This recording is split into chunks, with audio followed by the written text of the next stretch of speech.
हमारे मीठे मीठे से पवित्रता के सागर, विशेषताओं के सागर परमपिता परमात्मा जी का हम सब धन्यवाद करेंगे। साथ में संगम युग की ये जो सुबह है उसका धन्यवाद करेंगे और वो होनहार रथ ब्रह्मा माँ जिनके माध्यम से प्रभु जी हमको इतनी खूबसूरत पढ़ाई पढ़ाते हैं, हमको पालना देते हैं, हमको गाइड करते हैं, ऐसे समर्थ रथ का धन्यवाद हम करेंगे। दोनों शक्तियों को हम सब हाजिर नाजिर करेंगे। उनकी मौजूदगी में उनके महावाक्य हम उन्हीं से समझेंगे। उनसे समझते हुए यही दुआ करेंगे कि प्रभु जी के समर्थ महावाक्यों की जो शक्ति है वो यूनिवर्स की सारी सोल्स तक पहुंचे जो प्रभु के संबंध में नहीं है, जो विस्मृत है। सबको प्रभु के ये समर्थ महावाक्यों की शक्ति जागृत करे, ये दुआ करेंगे। साथ में प्रकृति को भी सतो प्रधान बनना है, तत्वों को भी सतोगुणी बनना है, वायुमंडल को भी समर्थ बनना है। तो प्रभु जी की शक्तिशाली महावाक्यों की जो शक्ति है वो चारों तरफ फैले और सब जगह वो प्रभु की शक्ति की जो ताकत है, उनकी जो खुशबू है वो चारों तरफ फैले और सब कुछ फिर से सुंदर बने। इन्हीं दुआओं के साथ हम सभी आत्माएं आज देखेंगे मीठे मीठे परमात्मा हम आत्माओं को किस विधि से मीठा बनाते हैं। मीठे मीठे बाबा बोले, मीठे बच्चे, अपनी खामियां निकालनी है तो फिर सच्चे दिल से बात को सुनो। बाबा से छुपाना नहीं है। खामियां तो कूट कूट के भरी हुई है। देह अभिमान बड़ा खतरनाक है, अंदर अच्छी तरह घुसा हुआ है, तो उसको निकालना है तो ये बहुत जरूरी है कि बिल्कुल सच्चे दिल से, वो तो भगवान जी को दिख जाएगा सच्चाई, लेकिन सच्चे दिल से शिव बाबा को जरूर सुनाना। बाबा ये वाली खामी नहीं निकल रही है, मेरी ये खामी बहुत गंदी है। बाबा तुम्हें कमियों को निकालने की युक्ति बताएंगे। प्रभु जी की मुरली, उनका हम आत्माओं के साथ वार्तालाप है। अद्भुत है हमारा शिव बाबा, जो पूरा कल्प संगम युग में हमसे बात करते हैं, हमारी बातों का जवाब भी देते हैं। हम आज प्रश्न पूछेंगे, कल की मुरली में उसका जवाब होता है। हर आत्मा को ये अनुभव है। ये अपने आप में एक बहुत बड़ा सबूत है कि वो हमसे बात कर रहे हैं। इसलिए कभी भी हमको ये नहीं सोचना है कि अव्यक्त मुरलियां तो पहले चली थी, ये डेट उस समय की है, ये डेट उस समय की है। डेट तो मुझको देखनी नहीं है, क्योंकि आज अगर वो मुझे मिल रही है मतलब वो मेरे लिए पूरी की पूरी अप्लाई हो रही है। उसमें जो शिक्षाएं हैं वो मुझ आत्मा के लिए है, क्योंकि बाबा बार बार बोलते हैं पुरानों को पक्का करने के लिए और नयों को समर्थ बनाने के लिए रिवाइज कोर्स चल रहे हैं। तो रिवीजन पुरानों के लिए है और नयों के लिए पढ़ाई हो रही है। उनको भी एक मौका मिल रहा है कि इसी रिवीजन में जो पुरानों की रिवीजन हो रही है उसमें अपने आप का कल्याण कर लो, और बहुत सारी सोल्स इसमें कल्याण कर भी लेंगी और आगे निकल जाएंगे। इसलिए हर दिन हमें सोचना है ये मुझ आत्मा के लिए पढ़ाई है। तो हमारे परमपिता परमात्मा हम आत्माओं को समझ दे रहे हैं कि हमें खामियों से तो मुक्त होना ही है, जितनी भी हमने धारण कर रखी हैं, जिसको हमने बहुत ज़्यादा यूज़ कर रखा है। और सबसे बड़ी गलती तो ये हो जाती है कि भगवान से पढ़ते हुए भी हम खामियों को जब यूज़ करते हैं तो वो ज़्यादा पक्की हो जाती हैं। क्यों? क्योंकि बाबा जब आते हैं तो तथास्तु की वेला हो जाती है। तो हम अच्छा करते हैं तो तथास्तु हो जाता है, हम बुरा करते हैं तो तथास्तु हो जाता है। तो फिर हमको कष्ट होता है उसको निकालने में। इसलिए बेहतर यही है कि कोई भी खामी जो निकालनी है वो सच्चे दिल से अपने शिव बाबा को सुना देनी है। जैसे कल बाबा ने बोला, अगर प्योरिटी की रॉयल्टी नहीं तो प्रभु का प्यार अनुभव हम कर ही नहीं सकते, देंगे ही नहीं वो प्रभु प्यार। तो जितनी जितनी हमारे में प्योरिटी आती जाएगी, जितना जितना मेरी वृत्ति में शुभ भावना शुभकामना आती जाएगी, जितना जितना हमारी दृष्टि में आत्मिक जो भाव है और फरिश्ता जो भाव है या फरिश्ता दृष्टि जो है, फरिश्ता दृष्टि और आत्मिक दृष्टि चाहिए। जितना जितना हमारे कर्म में सुख होगा, सुख कब मिलेगा? जब उसमें दिव्यता होगी, जब उसमें सत्यता होगी, तभी हम किसी सोल को सुख दे सकते हैं। अदरवाइज स्थूल सुख से सुख नहीं देते हैं, वो तो थोड़ी देर के लिए कोई सेटिस्फाइड होगा, फिर से डिससेटिस्फाइड हो जाएगा। लेकिन जब हम वाकई प्रभु से किसी आत्मा को जोड़ेंगे, जब हम वाकई दिव्यता का किसी को सहयोग देंगे, 7 गुणों का सहयोग देंगे, तभी हम उसको सुख देंगे।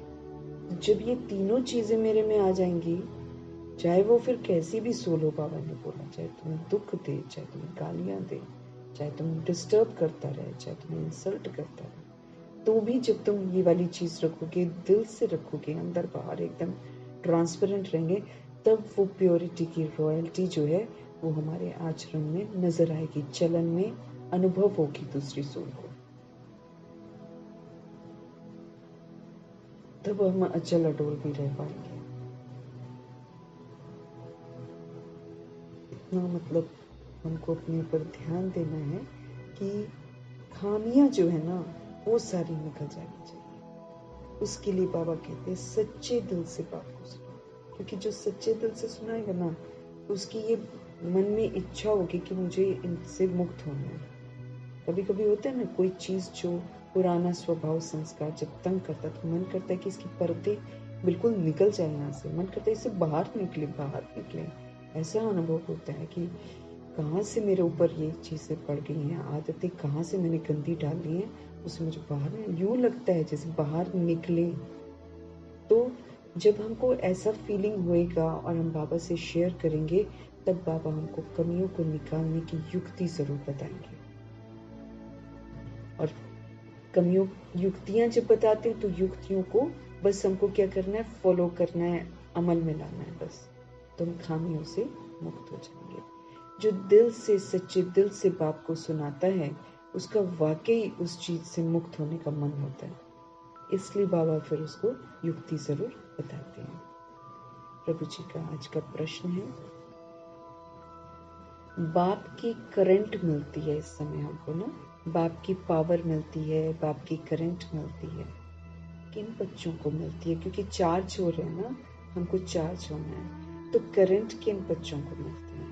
उत्तर है जो बच्चे ईमानदारी से सर्जन को अपनी बीमारी सुना देते हैं, बाबा फिर उन्हें दृष्टि देते हैं। बाबा को उन बच्चों पर बहुत तरस पड़ता है, अंदर में आता है इस बच्चे का ये भूत निकल जाए, बाबा फिर उनको करंट देता है। जो बच्चे ईमानदारी से, हमारा सर्जन कौन है? शिव बाबा।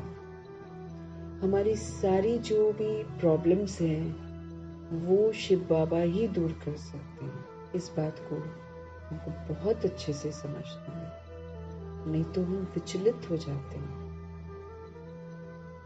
तरह तरह की बातें आजकल दुनिया में होती है ना, तो तरह तरह के दौर से सोल्स गुजरती हैं, फिर वो सोचती हैं कि हमको कोई मनुष्य आत्मा ही मदद कर सकती है,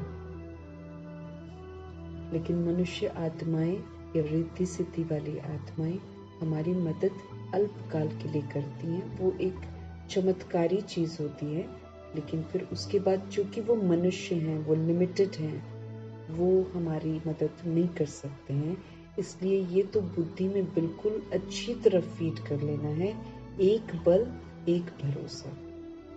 कोई भी बीमारी है, अंदरूनी कोई भी मानसिक बीमारी है ना, आत्मा के अंदर बीमारियां हैं, तो आत्मा की कोई भी बीमारी है, आत्मा में कोई भी कमी कमजोरी है, वो बड़े ईमानदारी से सर्जन को सुना देनी है। जो सुना देते हैं फिर बाबा उनको दृष्टि देते हैं। बाबा को उन बच्चों पर बहुत फिर दयालु है ना, दया का सागर है वो। हम लोग तो फिर भी दया नहीं करते, कई चीजों में तो हम थोड़ा सा टकराव में आ जाते हैं, लेकिन प्रभु तो भोला है एकदम। वो लाख गलतियां करके भी अगर कोई फिर एक दिन सच्चा हो जाता है और बोलता है ना बाबा को, तो बाबा मदद कर देते हैं। तरस पड़ता है बाबा, अंदर में आता है इस बच्चे का ये वाला भूत निकल जाए, बाबा फिर उन्हें करंट देते हैं। तो चाहे वो कोई भी बीमारी हो, काम, क्रोध, लोभ, मोह, अहंकार, ईर्ष्या, द्वेष, यही तो बीमारियां हमको लगी हुई हैं। देह अभिमान, एक्सपेक्टेशंस, ये जो मंगतापन, बहुत सारी गंदी गंदी बीमारियां लगी हुई हैं। आलस्य, सुस्ती, हमको इसके वशीभूत नहीं होना है। हमको रियलाइज करना है कि ये जितनी भी अवगुण है, जितनी भी कमी कमजोरियां हैं, ये आत्मा की शक्ति को एकदम खत्म कर रही हैं। और समय है चार्ज होने का, समय है 2500 वर्ष का वर्षा प्राप्त करने का, समय है संपूर्ण बेदाग, संपूर्ण पवित्र बनने का। उसमें बैठकर फिर हम अगर अपनी खामियों के वशीभूत होते रहे तो फिर हम कब निकालेंगे। एक ही तो रूहानी सर्जन है, एक ही तो हमारा क्या कहें सब कुछ है, वो डॉक्टर है, साथी है, वही हमारे लिए सब कुछ है, जो हमें ठीक कर सकते हैं, आत्मा को बचा सकते हैं, क्योंकि वो आत्मा को जानते हैं। मनुष्य आत्मा को जानते ही नहीं है, इसीलिए जिस्मानी डॉक्टर्स ठीक नहीं कर सकते हैं। वो अल्पकाल की दवाइयाँ दे सकते हैं, और अब वाले तो बिल्कुल ही ठीक नहीं कर सकते, क्योंकि जैसे जैसे हम आगे बढ़ते जाते हैं वैसे वैसे जो आत्मा की शक्ति घटती जाती है, तो वो चीज़ वो लोग नहीं कर पाते हैं ठीक। पुरानों में फिर भी ताकत थी, अब वालों में ताकत नहीं है। तो इसीलिए हमें अपनी सारी समस्याएं सच्चे दिल से प्रभु को बता देना। बाबा ही फिर भूत निकल जाए ना, उसमें फिर मदद करते हैं, अपनी पावर देते हैं, अपनी करंट देते हैं। ओम शांति। बाप बच्चों से पूछते रहते हैं, हर एक बच्चे को अपने से पूछना है कि बाप से मुझे कुछ मिला,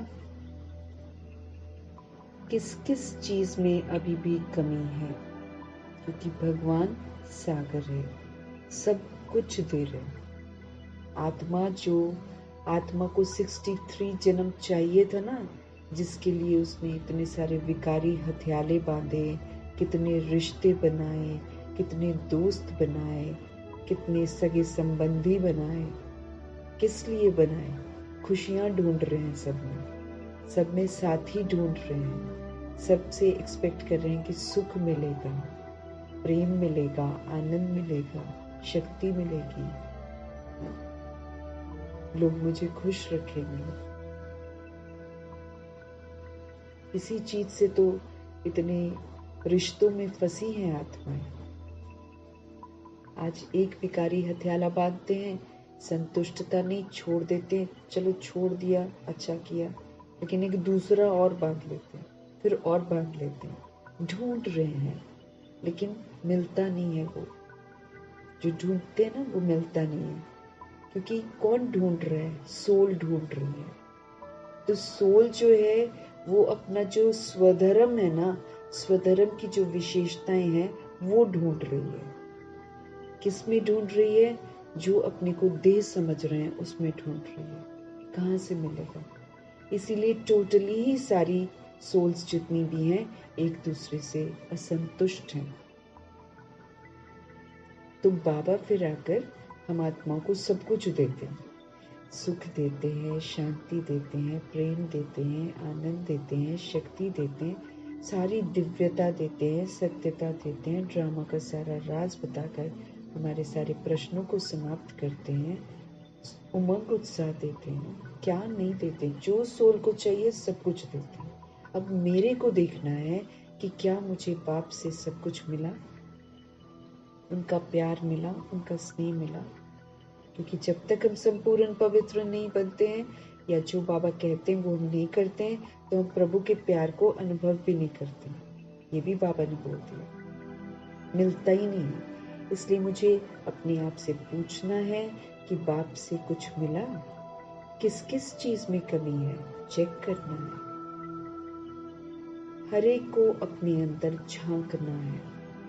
जैसे नारद का मिसाल है, उनको कहा तुम अपनी शक्ल आईने में देखो, लक्ष्मी को वरने लायक हो। क्योंकि वो ये ख्वाब देखता था।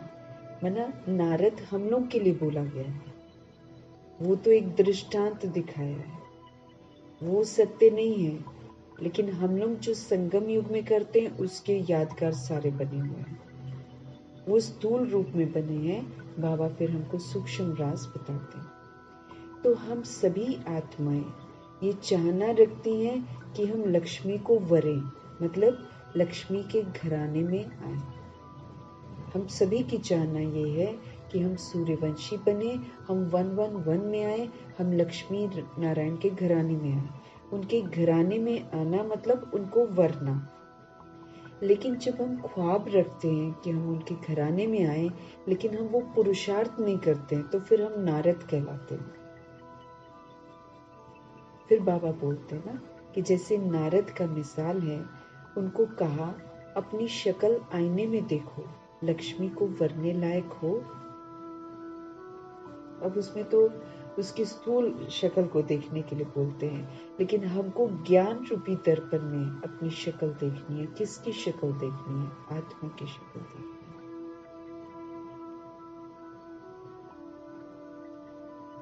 ये शरीर को नहीं देखना है, हमको आत्मा को देखना है। तो जैसे नारद का मिसाल है, उनको कहा तुम अपनी शक्ल आईने में देखो, लक्ष्मी को वरने लायक हो। तो हमें ज्ञान रूपी दर्पण में खुद को देखना है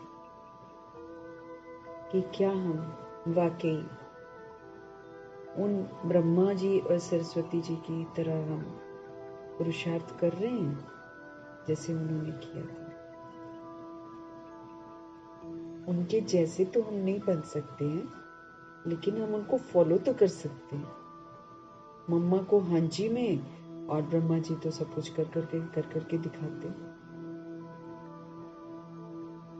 तो हमको अपने अंदर झांकना है, हमको स्व चिंतन करना है।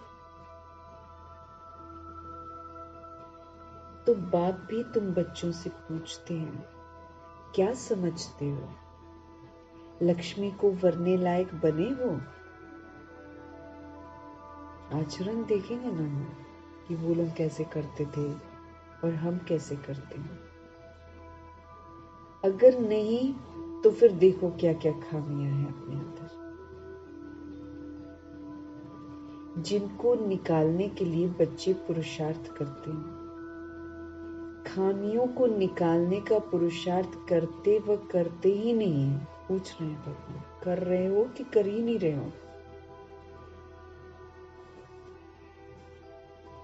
कोई कोई तो पुरुषार्थ करते रहते हैं। बाबा के नए नए बच्चों को ये समझाया जाता है, अपने अंदर में देखो कोई खामी तो नहीं है, क्योंकि नयों के लिए तो टाइम नहीं है अब। क्योंकि तुम सबको क्या करना है? परफेक्ट बनना है। कौन क्या कर रहा है वो नहीं देखना है, हमको अभी इधर ध्यान देना है कि भाई परफेक्ट बनना है।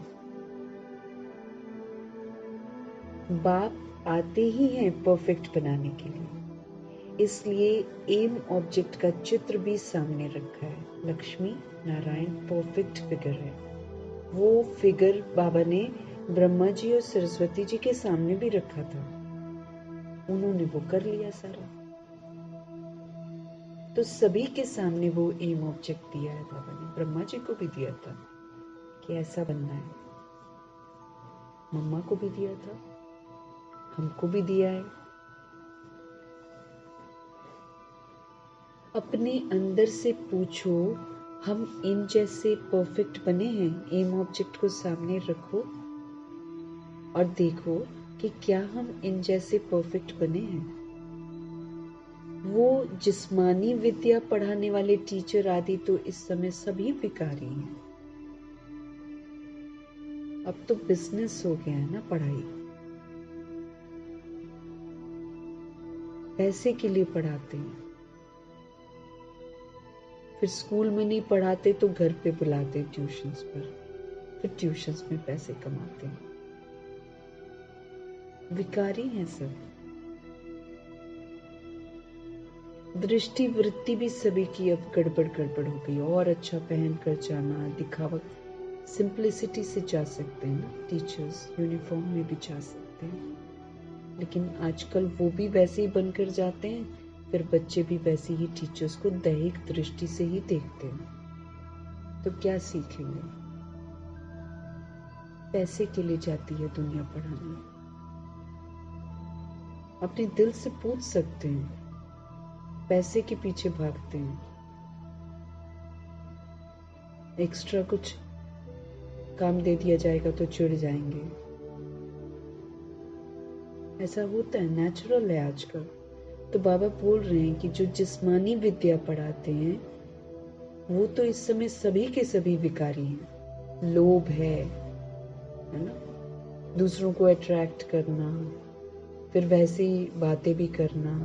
विकार तो देह अभिमान तो है। किसी बच्चे को अच्छा समझना, किसी को अच्छा नहीं समझना, किसी को धिक्कारना, किसी को अप्रिशिएट करना, ये है सब में, क्योंकि सब विकारी हैं इस समय। देह अभिमान विकारी बनाता है ना।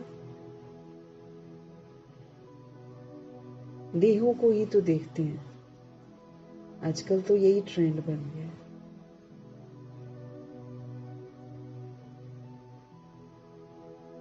ये लक्ष्मी नारायण जो हैं, ये संपूर्ण निर्विकारियों का सैंपल है। एकदम कंप्लीटली निर्विकारी, अंश भी नहीं है विकारों का। इसलिए ये एम ऑब्जेक्ट है। आधा कल्प तुमने इन्हों की महिमा की है। भगत बनकर हम आत्माओं ने भी इनकी महिमा की है, लक्ष्मी नारायण जी की। तो अब अपने से पूछो, हमारे में क्या क्या खामियां हैं जिनको निकाल कर हम अपनी उन्नति करें। वर्क करना है ना अपने ऊपर, सिर्फ ख्वाब थोड़ी देखने हैं, है ना। शुरू में मुरली पढ़ रहे हैं, सोच रहे हैं हम तो स्वर्ग में आएंगे। अब प्रभु जी से समझ में आता है कि जो कहा जा रहा है वो करिए, तब आएंगे, यूं ही नहीं आएंगे। तो हमारे में क्या क्या खामियां हैं जिनको निकाल हम अपनी उन्नति करें, और बाप को बतावे कि बाबा ये खामी है जो हमसे निकलती ही नहीं है, कोई उपाय बताओ। बीमारी सर्जन के द्वारा ही छूट सकती है, और यही एकमात्र सर्जन है हमारा, क्योंकि हम आत्माएं बीमार हैं। हम आत्माओं की बीमारी को रूहानी सर्जन ही समझ सकते हैं, दुनिया के सर्जन नहीं समझ सकते। वो तो बॉडी को देखते हैं, वो बॉडी का टेस्ट करेंगे, बॉडी का सब कुछ करेंगे, लेकिन असल में किसको ठीक होना है? सोल को ठीक होना है। सोल ठीक हो जाएगी तो बॉडी अपने आप ठीक हो जाएगी। तो एकमात्र हम आत्माओं का इलाज करने वाला रूहानी सर्जन है, शिव पिता परमात्मा। वो क्या नहीं है, वो हम आत्माओं का सभी कुछ है। इसलिए उनसे हर बात करनी है। तो बाप को बतावे कि बाबा ये खामी है जो हमसे निकलती नहीं है, कोई उपाय बताओ। बीमारी सर्जन के द्वारा ही छूट सकती है। कोई कोई नायब सर्जन भी होशियार होते हैं दुनिया में। डॉक्टर से कंपाउंडर सीखते हैं, होशियार डॉक्टर बन जाते हैं। कंपाउंडर सीखते सीखते, कईयों में होती है सीखने की बड़ी कला, तो सीख सीख कर डॉक्टर से भी ज्यादा होशियार बन जाते हैं। तो ईमानदारी से अपनी जांच करो, मेरे में क्या क्या खामियां हैं, जिस कारण मैं समझता हूं कि ये जो लक्ष्मी नारायण का मर्तबा है, इस घराने में आने की जो काबिलियत है, वो हम पा नहीं सकेंगे। चेक करो। बाप तो कहेंगे ना, तुम इन जैसा बन सकते हो। बाबा तो सभी बच्चों को बोलते हैं, आप कर सकते हो। खामियां बताएं तब तो बाबा राय दे। अंदर से खामी वही बताएगा बाबा को, जो एकदम चाह रहा होगा कि मैं इससे मुक्त हो जाऊं, मुझे अच्छी नहीं लगती है, वही बताएगा और सच्चे दिल से बताएगा। और बाबा वो सच्चाई को तो समझ ही जाते हैं, ऊपर ऊपर से नहीं। तो कोई खामियां बताए तब तो बाबा राय दे। बीमारियां तो बहुत हैं कि हमने यूज करी हुई है ना बहुत। द्वापर युग तो फिर भी अच्छा है, लेकिन कलयुग में जैसे जैसे हमने 42 जन्म लिए हैं, हमने पुराना संस्कार हम साथ में लेकर चले जाते हैं ना। तो जो संस्कार को हम बहुत ज्यादा यूज कर लेते हैं, वो तो उस पर तो ठप्पे लगे हुए हैं, निकलता ही नहीं है। वो बहुत मेहनत की है दादियों ने भी, पूरा अटेंशन रखा है। अब हम तो उनको तो फिर भी एक वो वायुमंडल मिला प्रभु जी के साथ रहने का। हम तो बाहरी वायुमंडल में भी रहते हैं, तो हमको तो कितना मेहनत करनी है, अटेंशन रखना है।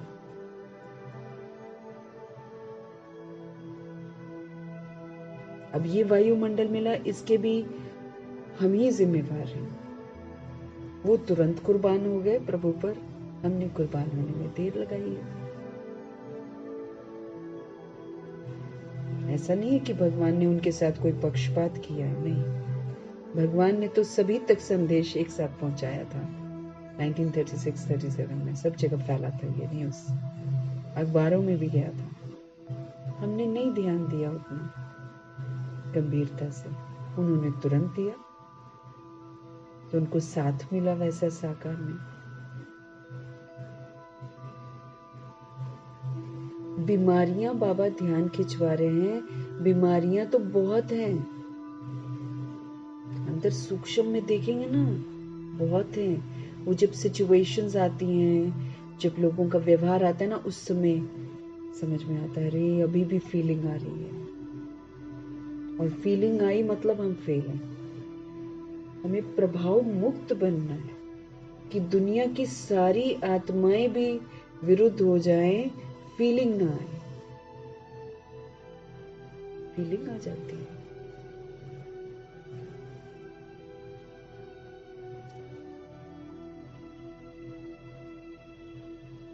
बहुतों में खामियां हैं।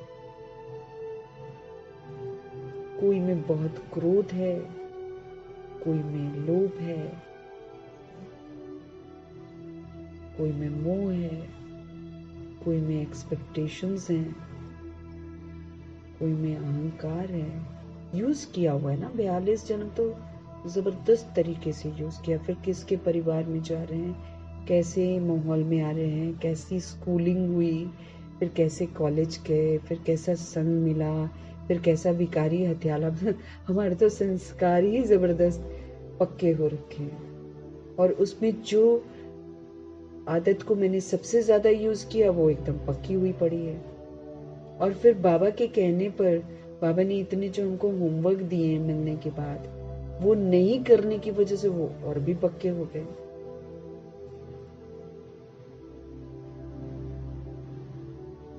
बाबा कहते हैं, जब तक ये खामियां हैं आपके अंदर, ज्ञान की धारणा नहीं हो सकती। ज्ञान को धारण करना है ना, जीवन में ज्ञान नेचुरल आ जाए, इसके लिए बाबा हमको पढ़ा रहे हैं। जीवन में जीवन मुक्त स्थिति नेचुरल बन जाए, लाइट माइट हाउस स्थिति नेचुरल बन जाए। लेकिन ये ज्ञान प्रभु का सच्चा ज्ञान है, इसको हम धारण ही तब कर सकते हैं जब हमारे अंदर ये विकार खत्म हो जाए। समझ मिलती है, समझ मिलने के बाद बाबा की याद में रहकर इनको यूज नहीं करना है, ये बाबा कहते हैं। जब हम यूज नहीं करते हैं तो समझो कि जो ज्ञान बाबा ने दिया है कि क्रोध नहीं करो, वो धारण हो गया। जब हम इन विकारों को यूज नहीं करते हैं तब ज्ञान धारण होता है, और जब तक हम इसको यूज करते रहते हैं फिर अज्ञानता में है। हम लोभ करते हैं, हम खाने का लोभ हो या पैसा कमाने का लोभ हो, कुछ भी लोभ हो सकता है, कपड़े खरीदने का लोभ हो, इकट्ठा करने का कोई भी चीज लोभ कहलाता है ना वो। तो जब तक हम इस चीज को यूज करते रहते हैं, जो बाबा मेरे को समझ दे रहे हैं कि तुम सतोगुणी हो, वो धारण नहीं होता है। हम अज्ञानता को ही यूज करते रहते हैं। जो कोई को धारणा करा सके, सबसे बड़ी जिम्मेवारी हमारी ये है कि हमको धारण करके फिर दूसरी सोल्स को अपने आचरण से धारण करवाना है, बोल कर नहीं। जब बाबा से मिल रही जो नॉलेज है उसके अनुसार हम चलते हैं, विकारों को हम यूज नहीं करते हैं, तभी तो ये जो अद्भुत बदलाव होगा हमारे अंदर, वो दूसरी सोल्स को भी धारणा कराएगा। बाप रोज बहुत समझाते हैं, वास्तव में इतनी समझाने की तो जरूरत ही नहीं दिखती है। अब देखो, लक्ष्मी जी, ब्रह्मा जी और सरस्वती जी एक बार में समझ गए, एक बार में। माँ को एक बार बोला आपको रोना शोभता नहीं है, तो मातेश्वरी ने कभी अपनी आंखों में आंसू आने ही नहीं दिया, मुस्कुराती रही। एक बार में समझ गई, एक बार में उनको समझाया कि आप आत्मा हो, एक बार में समझ गए। ब्रह्मा जी तो समझ ही गए थे। बाबा इसीलिए बोल रहे हैं कि वास्तव में बाबा तो बुराइयों को नहीं यूज करने की समझ दे रहे हैं ना, तो इसमें बोल रहे हैं कि रोज बहुत समझाते हैं, वास्तव में इतनी समझाने की जरूरत ही नहीं है। बाबा के अनुसार तो उनको लगता है कि सही बात बता रहा हूं तो सही पर चलो ना। जब मालूम है कि विकार हमको दुख देते हैं, हम कितने नाखुश होते हैं, हमारी शक्तियां कितनी घटती हैं, तो घाटा तो नहीं हमको करना चाहिए ना, फिर भी हम घाटा करते हैं, तो उनको अजीब लगता है। वो कहते हैं इतना तो समझाने की जरूरत ही नहीं है। मंत्र का अर्थ बाप समझा देते हैं। मन मना भव का मंत्र, हम सो सो हम का मंत्र बाबा समझा देते हैं। बाप तो एक ही है, बेहद के बाप को याद करना है और उनसे ये वर्षा पाकर हमको ऐसा बनना है। बाबा वर्षा देते हैं सुख का, पवित्रता का, शांति का, प्रेम का, आनंद का, शक्तियों का, शुद्ध अभिमान का कि आत्मा परमात्मा का बच्चा हूं, साथ में दिव्यता का, सत्यता का, ये वर्षा देते हैं भगवान। तो बेहद के बाप को याद करना है और उनसे ये वर्षा पाकर हमको ऐसा बनना है, लक्ष्मी नारायण जैसा बनना है। और स्कूलों में 5 विकारों को जीतने की बात ही नहीं होती है। वहां तो उल्टा और आजकल बेकार बेकार बातें भी कर लेते हैं। फ्रेंड्स बनाया, गर्लफ्रेंड्स बनाई, बॉयफ्रेंड्स बनाए।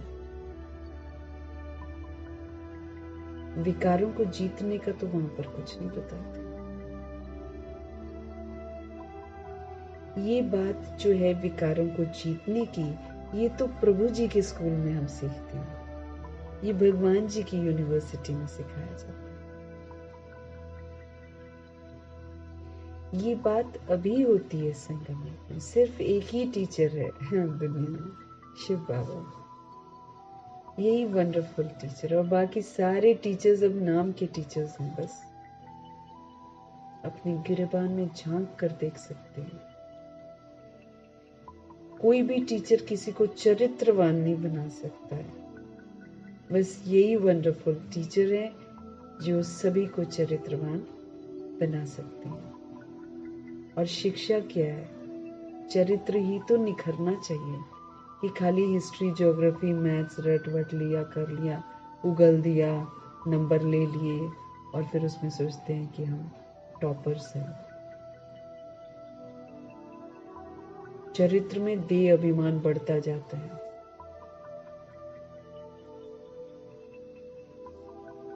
उसी से फिर विकार बाकी के उत्पन्न होते हैं।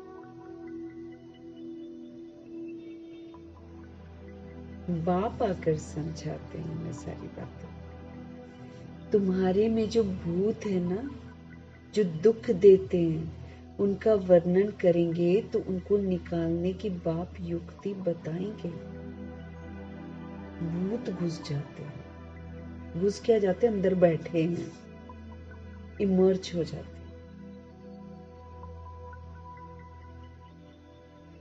बड़ा चेकिंग चाहिए अंदर से। ये जो बाबा ने हमको कल बोला ना, चाहे कोई खूब गालियां दे, खूब डिस्टर्ब करे, खूब इंसल्ट करे, ऐसे धड़ल्ले से सोल्स करती हैं। अचानक अकस्मात आप एक्सपेक्ट नहीं कर रहे हो, उसमें देखना है फीलिंग में आ रहे हैं, इसमें देखना है रिएक्ट कर रहे हैं, रिजेक्ट कर रहे हैं, क्वेश्चन कर रहे हैं, करेक्शन कर रहे हैं तो फेल हो रहे हैं।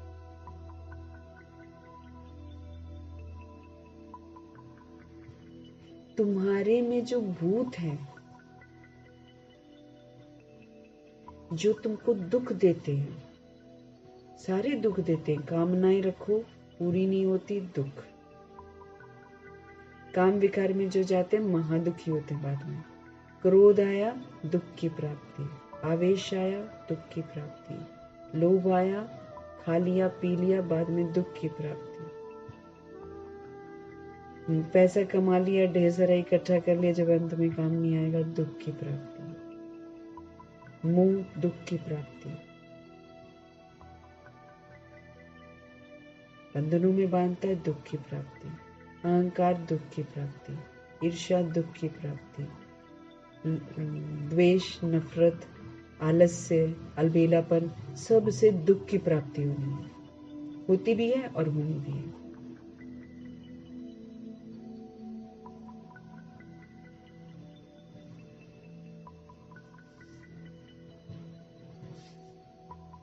भूत तंग करते हैं, दुख देते हैं, उनका वर्णन करेंगे तो उनको निकालने की बाप युक्ति बताएंगे। बाबा के पास जब हम बोलेंगे ना, तो बाबा देखेगा इसको सच में इससे मुक्त होने का मन है। मम्मा बाबा तो फटाफट कर लिया। हम अगर किसी भूत से तंग हो रहे हैं तो प्रभु जी को तो जरूर बताएंगे, बाबा ये भूत हमको तंग करते हैं। भूत निकालने वाले के आगे वर्णन किया जाता है वो दुनिया वाले भूत नहीं निकालते हैं। वो तो दैहिक भूत घुस जाता है देहधारी के अंदर, उसको मारते हैं, पीटते हैं। वो तो फिर आत्मा को ही पिटाई मिलती है, और फिर जितना उसको पिटाई मिलती है, रिजेक्शन होता है, उतना ही वो और जिद्दी हो जाती है, फिर और तंग करते हैं।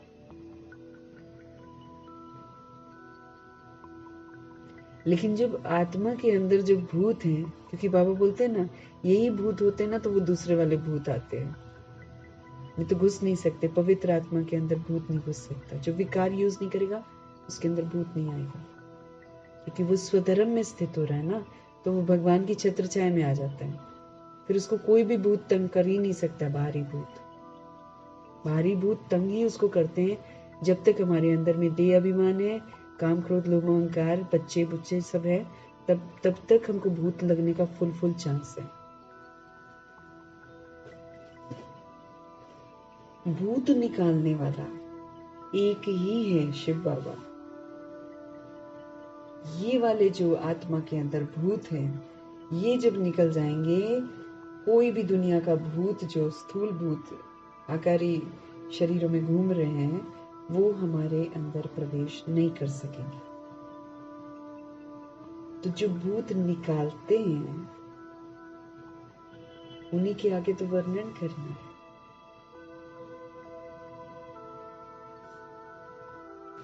भूत एक ही जना निकाल सकता है और वो है शिव बाबा।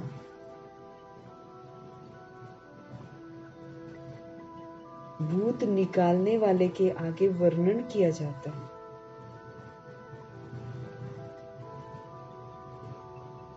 तुम्हारे में कोई वो भूत नहीं, तुम जानते हो ये जो 5 विकारों रूपी भूत है ना, ये जन्म जन्मांतर के हैं। ये जो कलयुग के 42 जन्म हैं, इसमें हर जन्म जैसे जैसे हम आगे बढ़ते रहे हैं, हमने विकारों को और भी यूज किया है, इसलिए बड़े पक्के हो गए हमारे अंदर।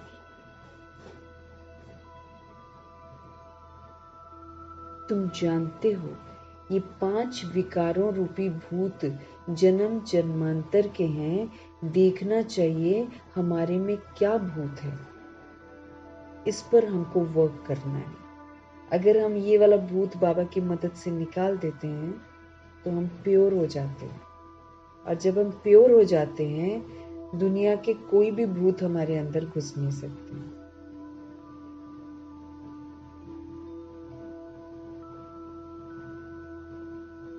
उसको निकालने के लिए फिर बाबा से राय लेनी चाहिए। आंखें ये भी बहुत धोखा देने वाली है, क्योंकि ये हो गई बड़ी चंचल।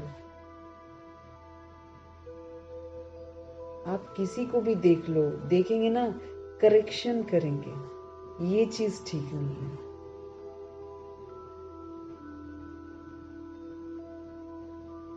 आंखें ये भी बहुत धोखा देने वाली हैं। ये बॉडी को देखती हैं, बॉडी के साथ तो कमी कमजोरियां हैं, फिर उसको देखती हैं, और जब तक हम देखते हैं तब तक हम गंदे हो रहे हैं ना। फिर आंखें आत्मा को देखें, आंखें शरीर को न देखें। जब तक शरीर को देख रहे हैं हम गंदे हैं, भूतों की प्रवेशता है, फिर बाहरी भूत भी तब करते हैं।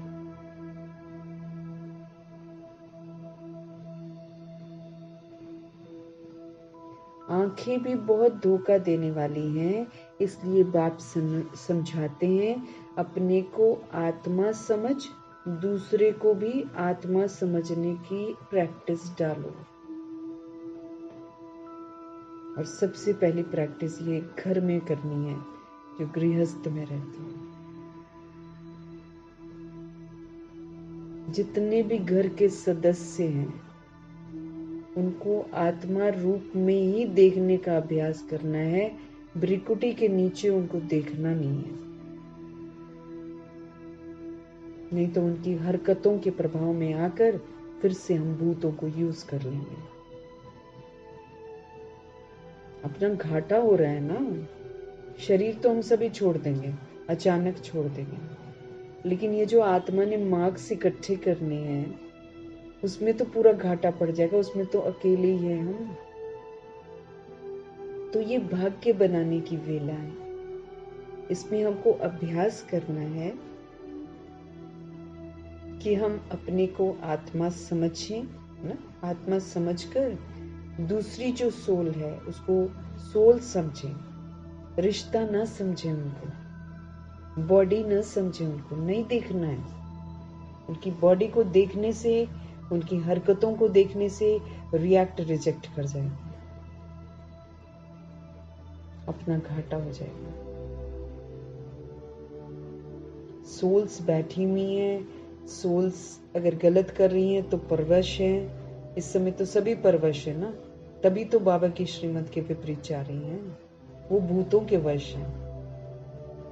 कौन से भूत? यही देभान दे अभिमान का भूत घुसा हुआ है।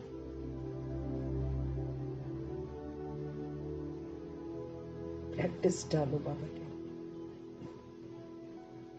इस युक्ति से तुम्हारी ये बीमारी निकल जाएगी। आत्मिक दृष्टि फरिश्ता दृष्टि, कल बाबा ने बोला था ना, बस यही वाली दृष्टि रहनी चाहिए। आत्मा आत्मा को देखेगी, फरिश्ता फरिश्ते को देखेगा, बस उसके नीचे बॉडी को नहीं देखो, बाबा कहते हैं। तभी सुधार आएगा। आत्मिक दृष्टि में सतोगुणी हो जाएंगे, फरिश्ता दृष्टि में फिर वो सारा फरिश्ता वाली विशेषता रहेगी, बस उसके नीचे बाबा कहते नहीं आना है। ब्रिकुटी में देखो, ऊपर रहो, ऊपर। तो जब हम इस युक्ति से चलेंगे कि मैं आत्मा वो आत्मा और कोई रिश्ता नहीं अपना, तब बाबा कहते बीमारियां निकल जाएंगी। हम सभी आत्माएं तो आत्मा भाई भाई ठहरे ना, शरीर तो हम है नहीं। रियलिटी तो यही है ना। अब हम कपड़ा खरीदें और बोले कि मैं तो कपड़ा हूं, मैं तो कपड़ा हूं, ये कोई मायने रखता है? ऐसे ही बॉडी हमने पार्ट बजाने के लिए ली हुई है, ये कपड़ा है शरीर का, आत्मा का। आत्मा का शरीर रूपी कपड़ा है ये एक इंस्ट्रूमेंट है, ये एक गाड़ी है जिसमें आत्मा प्रवेश करती है, और ये डब्बा है। बाबा कितनी बार बोलते हैं, शरीर क्या है? एक डिब्बा है। तो अब डिब्बे के साथ, इंस्ट्रूमेंट के साथ, कपड़े के साथ अगर हम लगाव करके बैठ जाएं और हम समझे कि यही है, तो दुख की प्राप्ति नहीं होगी तो और क्या होगा?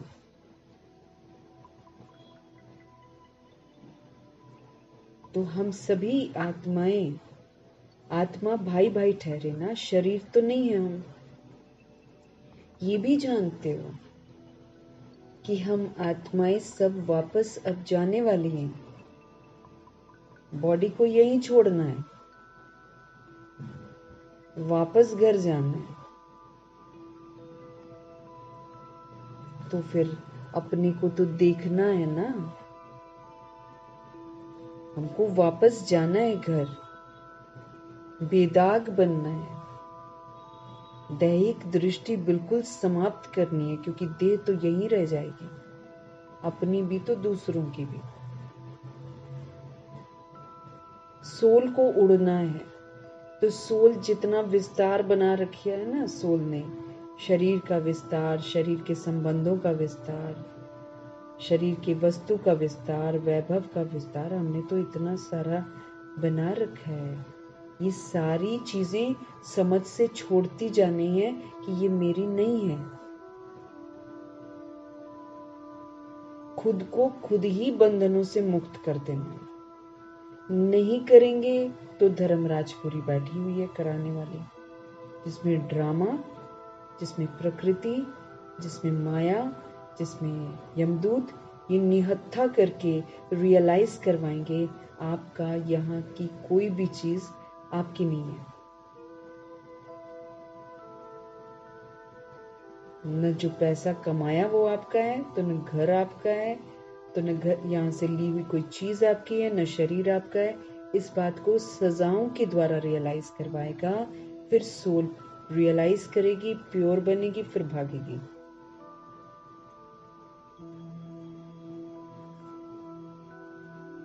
ड्रामा सफाई करेगा ना, प्रकृति सफाई करेगी, इसलिए रहने थोड़ी देगी आत्मा को, भगाएगी, लेकिन पहले सजा देगी। उन्हीं सजाओं से बचाने के लिए शिव बाबा हमको रियलाइज कराते हैं, आप अपने को आत्मा समझो, आपने जो गलतियां करी हुई हैं उसको सतोगुणी और सतयुगी बनकर करेक्ट कर दो, तो प्रकृति भी शांत, ड्रामा भी शांत कि हाँ, इस सोल ने अपनी भूलों को रियलाइज किया है। अब इसने अपने आत्मा का पाठ पक्का किया है, खुद की गलतियां रियलाइज करके करेक्ट किया है, वायुमंडल को शुद्ध बनाने की सेवा की है, क्योंकि जितना जितना हम पवित्र बनेंगे उतना उतना हम सृष्टि को पवित्र बनाने में सहयोग देंगे। तो जब मैं अपना कर लूंगी होमवर्क, फिर वो मुझे थोड़ी तंग करेंगे। उसी का तो बाबा का भगवानुवाच है कि अगर मैं आत्मा अंत तक रह गई और अगर मैंने प्रकृति की सेवा करी होगी, सेवा हम क्या करते हैं प्रकृति की, अपने आप को पवित्र बनाना, मतलब हम सेवा कर रहे हैं। उसको पवित्रता का सहयोग चाहिए, क्योंकि हमने देह अभिमान में उसको अपवित्र बनाया। तो भगवानुवाच है कि दुनिया हिल रही होगी, चारों तरफ सब कुछ हिल रहा होगा, आप जहां खड़े होगे उस जगह पर धरती स्थिर रहेगी। ये भी कितना अद्भुत दृश्य होगा। सब हिल रहे हैं, लेकिन अगर हम ऑनेस्ट हैं, अगर हम श्रीमत पर चलते हैं, तो धरा कुछ भी नहीं कहेगी। हमें कैसे पहचान लेगी? वो करोड़ों में पहचान लेगी। इतना मतलब हम सूक्ष्म हैं। सटल को कैच करती है वो भी। बाबा समझ दे रहे हैं, फिर से हमको याद दिला रहे हैं, ये समय है वापस घर चलने का।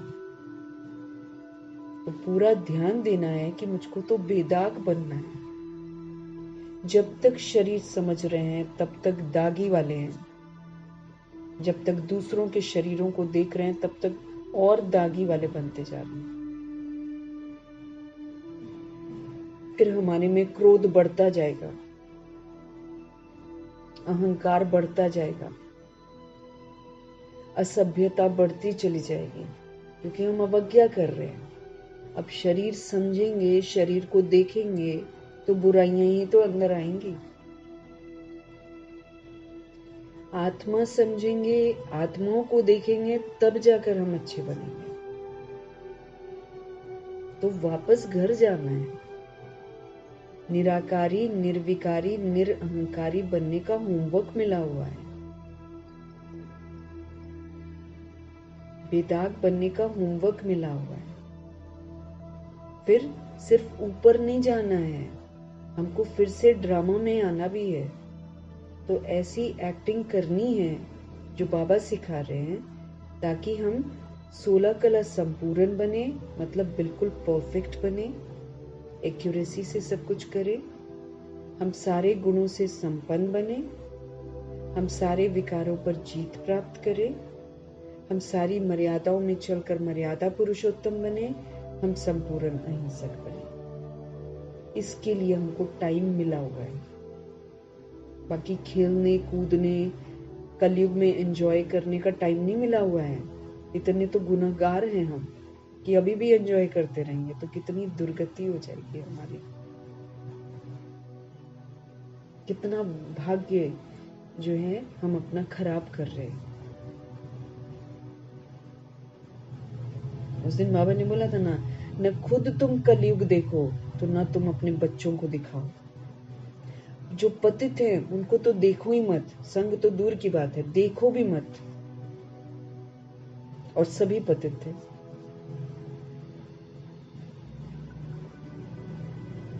तो बाबा कह रहे हैं, ये भी जानते हो कि हम आत्माएं सब वापस जाने वाली हैं, तो फिर अपनी को देखना है ना कि हम सर्वगुण संपन्न बने हैं, नहीं तो हमारे में क्या अवगुण है। अगर हम सर्वगुण नहीं बने हैं संपन्न, चेक करना है अवगुण कौन कौन से रह गए। फिक्र होनी चाहिए मुझे।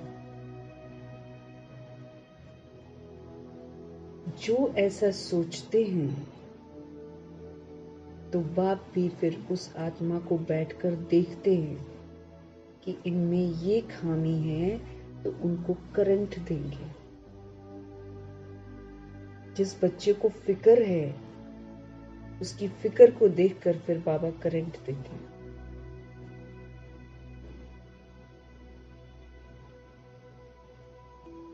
इस बच्चे का ये विघन निकल जाए। अगर सर्जन से ही छिपाते रहेंगे तो कर ही क्या सकते हैं फिर। बाबा को मालूम जरूर होता है, लेकिन जब मेरे को ही इंटरेस्ट नहीं है तभी तो मैं नहीं बताती हूँ, और जब मैं नहीं बताती हूँ तो फिर भगवान क्यों इंटरेस्ट लेंगे।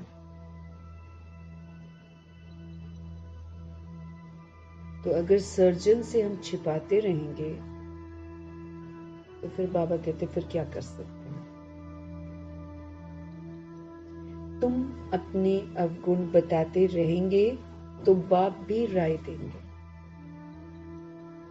जैसे तुम आत्माएं बाप को याद करती हो, बाबा आप कितने मीठे हो, हमको क्या से क्या बना देते हो। बाप को याद करते रहेंगे ना तो ये भूत भागते रहेंगे। ये भूत है, देह मर जाती है, देह भूत है। उस देह को देखना और देह के बारे में सोचते रहना, हमारे अंदर सारी कमी कमजोरियां आती जाएंगी, आती जाएंगी। उसकी निशानी होगी, हमारी कामनाएं बढ़ती जाएंगी, हमारा क्रोध बढ़ता जाएगा, हमारा लोभ बढ़ता जाएगा, ये करे वो करे, अटैचमेंट बॉडी से बढ़ती जाएगी, अहंकार बढ़ता जाएगा। माना भूत अच्छी तरह अंदर आ रहे हैं, और जिसके अंदर ये वाले भूत होंगे उसके अंदर में होलसेल में निकलने वाले भूत आराम से प्रवेश करेंगे, क्योंकि वो सारे तमोगुणी होंगे, देह अभिमानी वाले होंगे। तो खतरा ही खतरा है, अभी भी भूत, बाद में भी भूत।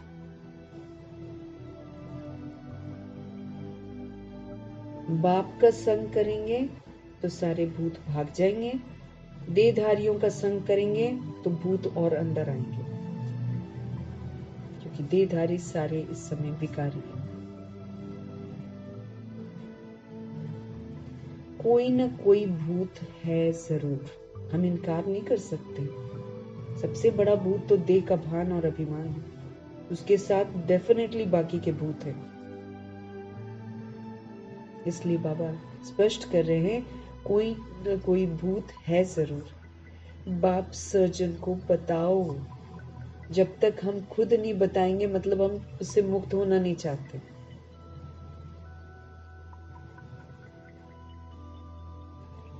बाबा हमको इनकी युक्ति बताओ, बाबा मुझसे ये चीज नहीं निकल रही है, बाबा बताओ।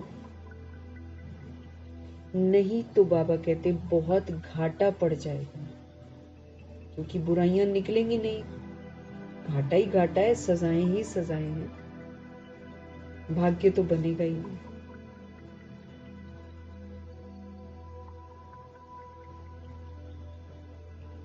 बाबा समझ दे रहे हैं, घाटा पड़ जाएगा। सुनाने से बाप को भी तरस पड़ेगा। ये माया के भूत इनको तंग करते हैं। भूतों को भगाने वाला तो एक ही बाप है। ये भूत भाग गए, एकदम पवित्र बन जाएंगे, दूसरे भूतों से कोई डर ही नहीं है, क्योंकि वो पास ही नहीं आएंगे। इसलिए इनको भगाना बहुत जरूरी है। देह भान, देह अभिमान, जब देह समझते हैं तो अटैक होते हैं। आत्मा समझेंगे कोई छू ही नहीं सकता है। शक्ति बढ़ जाती है, आत्मा परमात्मा का बच्चा ऊपर का लेवल हो जाता है, और नीचे के भूत क्या करेंगे फिर। उल्टा हमारी जो स्थिति होगी उससे दूसरे का जो भूत है वो भी निकल जाएगा।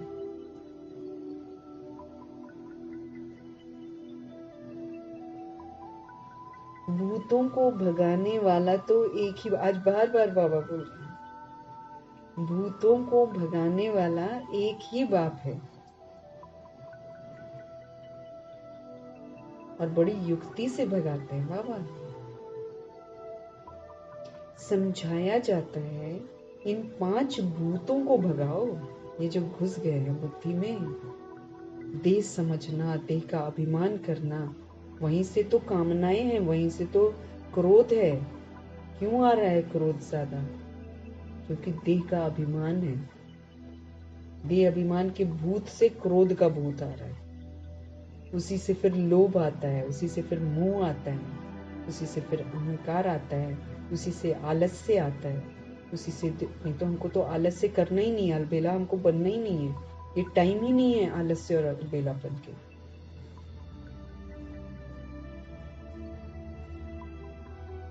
क्या मिलेगा अगर हम बाबा के रहते भी तो आलस का ही ठप्पा लग जाएगा।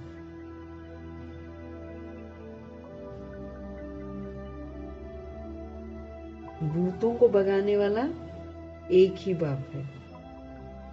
युक्ति से भगाते, समझाया जाता है इन 5 भूतों को भगाओ, फिर भी सब भूत नहीं भगाते। बाबा कहते हैं, बाबा कह रहे हैं भगाओ, फिर भी नहीं भगाते।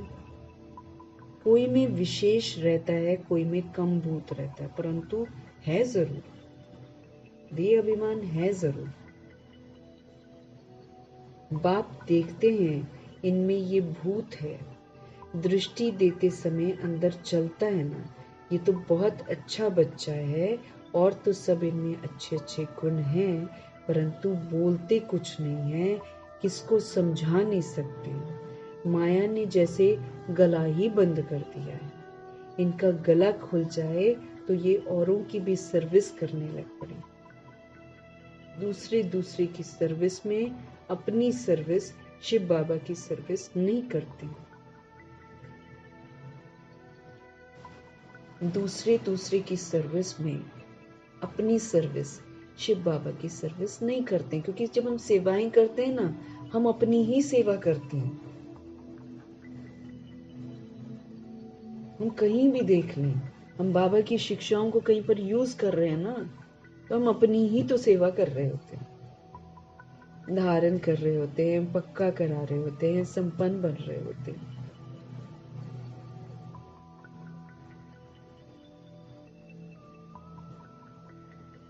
शिव बाबा खुद सर्विस करने के लिए आए हैं। कहते हैं इन जन्म जन्मांतर के भूतों को भगाना है।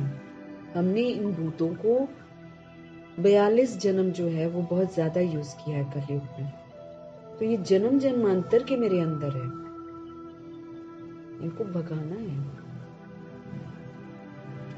बाप बैठकर समझाते हैं, ये भी जानते हो ये जो झाड़ है धीरे धीरे वृद्धि को पाता है, पत्ते झड़ते भी रहते हैं, ये बढ़ता भी रहता है और फिर कुछ झड़ भी जाते, छोड़ देते हैं भगवान को, क्योंकि समझते नहीं है।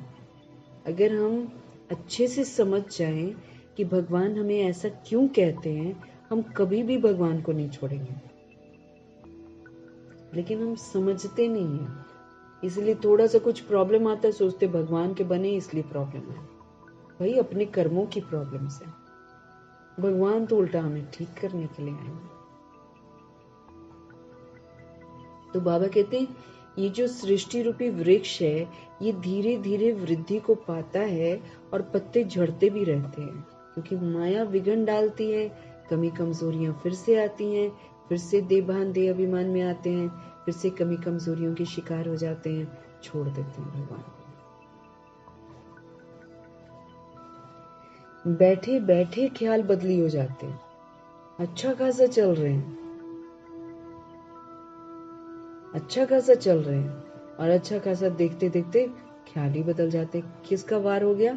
माया का वार हो गया, क्योंकि अंदर ही है ना सारी बुराइयां, वो इमर्ज कर देती है। जैसे सन्यासियों को घृणा आती है तो एकदम गुम हो जाते हैं, ना कोई कारण ना कोई बातचीत।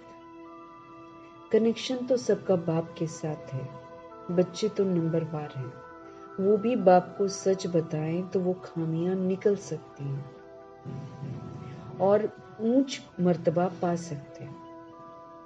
बाप जानते हैं कई बच्चे न बतलाने के कारण अपने को बहुत घाटा डालते हैं, बता ही नहीं रहे हैं भगवान को, अंदर से चाहना ही नहीं है कि मैं इससे मुक्त हो जाऊं। अंदर से चाहना जरूर होनी चाहिए। एक मुरली में बाबा ने बोला था, अव्यक्त मुरली में, कि तुम संकल्प करो और करते जाओ। मुझे फरिश्ता बनना, मुझे फरिश्ता बनना, मुझे बाप समान बनना, मुझे बाप समान, बोलते जाओ, पूरा हो जाएगा।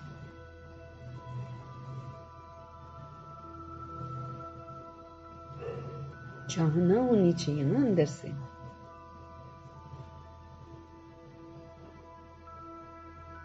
बाप जानते हैं कई न बतलाने के कारण अपने को बहुत घाटा डालते हैं, कितना भी उनको समझाओ, परंतु वो काम करने लग पड़ते हैं।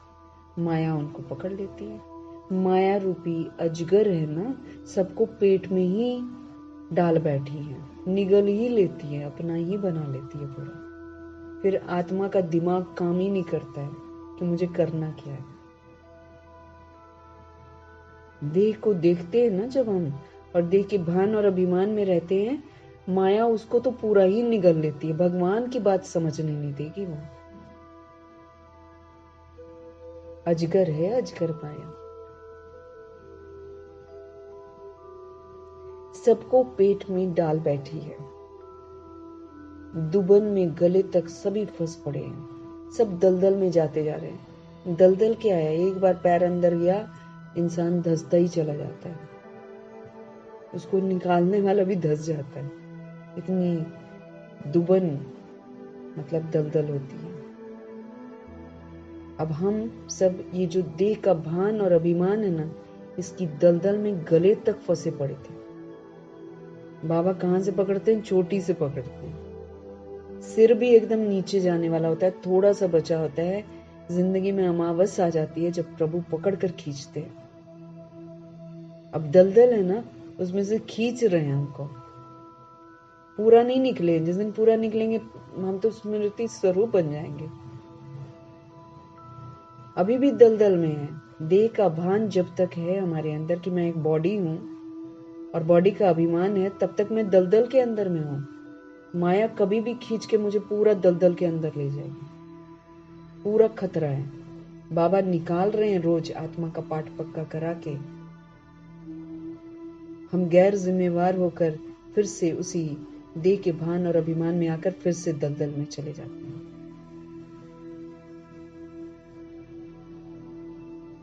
बाबा कहते दुबन में गले तक सब फंसे पड़े अपने आप को देह समझकर, एकदम दलदल में है सारे के सारे। उनको बोलो आत्मा है तो डर जाएंगे, जबकि देह भूत बनती है और आत्मा बोलने से डर जाते हैं। क्यों? देह अभिमान की दलदल के अंदर घुसे हैं। बाप कितना समझाते हैं, और कोई बात नहीं, सिर्फ बोलो दो बाप है। अंडरस्टैंड करो कि एक शरीर का बाप होता है, तो वो तो सदैव मिलता ही है हर जन्म में। जितना बॉडी उतना बाप। सतयुग में भी मिलता है तो कलयुग में भी मिलता है। अब ब्रह्मा जी को लेते हैं, 83 जन्म शरीर के बाप मिले, एक 84वां जन्म शिव बाबा बाप मिला, उनकी पहचान मिली। और जब तक वो 83 जन्म बाप लिए थे शरीर के, तब भी आत्मा जो है उसका बाप शिव बाबा ही था, जो शरीर छोड़ते समय पता चलता था। तो अंतर समझना है। ऐसे नहीं कि सतयुग में फिर पारलौकिक बाप मिलता है, वहां पारलौकिक बाप नहीं मिलता, शिव बाबा नहीं मिलते, वो तो गिफ्ट है ना। सतयुग तो गिफ्ट है जो प्रभु से मिलती है उन बच्चों को जो सचखंड के हकदार बनते हैं। उनको वो गिफ्ट मिलती है कि एंजॉय करो, चलो 2500 वर्ष। वो पूरा अपने आप को चेंज करते हैं तो उनको गिफ्ट मिलती है। तो वहां पर फिर पारलौकिक बाप नहीं मिलता है, वो पारलौकिक बाप की गिफ्ट मिलती है। नर्क को स्वर्ग बनाते हैं पारलौकिक बाप। ये दुनिया नर्क बन जाती है, हम नर्कवासी बन जाते हैं, हमको स्वर्गवासी बनाते हैं भगवान। उनकी भक्ति मार्ग में कितनी पूजा करते हैं, कितना उनको याद करते हैं। शिव के मंदिर तो बहुत है, 12 ज्योतिर्लिंगम के अतिरिक्त भी बहुत मंदिर हैं, लेकिन ये 12 ज्योतिर्लिंगम तो मशहूर हैं क्योंकि प्रभु जी के कर्तव्य ही इतने ऊंचे हैं। तो वो कर्तव्यों के आधार से वो मंदिर बने हुए हैं, जिनका अर्थ प्रभु ही आकर समझाते हैं। वो बनाते हैं लेकिन समझते नहीं हैं, प्रभु आकर समझाते हैं। और ज्यादातर ये जितने भी शिवलिंग या शिव मंदिर बने हैं 12 ज्योतिर्लिंगम, ये प्रभु के बच्चे ही बनाते हैं द्वापर युग में भगत बनकर, क्योंकि उन्हीं के अंदर ये संस्कार होते हैं जिससे कि वो एक्यूरेसी आती। क्योंकि बहुत सारे शिवलिंग में दिखाते हैं कि एक मनुष्य का फेस बनाया हुआ है, कि माना ब्रह्मा मुख के द्वारा शिव बाबा सुनाते हैं। वो तो बाबा आकर बताते हैं, लेकिन बहुत जगह बनाया हुआ है, ब्रह्मा का मुख बनाते हैं सब। उसमें फिर शिवलिंग का वो 3 लाइंस, बीच में बिंदु, लेकिन अर्थ नहीं समझते। बनाने वाले भी विस्मृत हो जाते हैं ना, लेकिन अंदर संस्कार है, वो संस्कार बनवा देता है, लेकिन समझा नहीं पाते। तो पारलौकिक बाप आकर नर्क को स्वर्ग बनाते हैं। उनकी फिर भक्ति मार्ग में कितनी पूजा करते हैं, याद करते हैं। शिव के मंदिर तो बहुत हैं। बच्चे कहते हैं सर्विस नहीं है। अरे बाबा कहते, बच्चे कहते सेवा नहीं है। बाबा कहते अरे शिव के मंदिर तो जहां तहां है, वहां जाकर तुम पूछ सकते हो कि भाई इनको क्यों पूजते हैं, ये कौन है। सिविल ड्रेस में जाकर पूछ सकते हैं। बाबा बोलते कई एक बार व्हाइट मत पहनकर जाओ, नॉर्मल ड्रेस में जाओ और फिर पूछो। छोटे छोटे बच्चों को भेज दो, जैसे बाबा भेजते थे, छोटी छोटी लड़कियों को भेजते थे, जाओ सन्यासियों से ये पूछो वो पूछो, ब्रह्मा जी भेजते थे। ऐसे छोटे छोटे बच्चे अगर समझ जाए और फिर समझ कर फिर उनसे पूछने जाए अपने तरीके से, तो कोई थोड़ी डांटेगा। संदेश भी दे देंगे और डांट भी नहीं खाएंगे, कुछ होगा नहीं। वहां जाकर तुम पूछ सकते हो कि भाई इनको क्यों पूजते हो, ये शरीरधारी तो है नहीं, ये कौन है।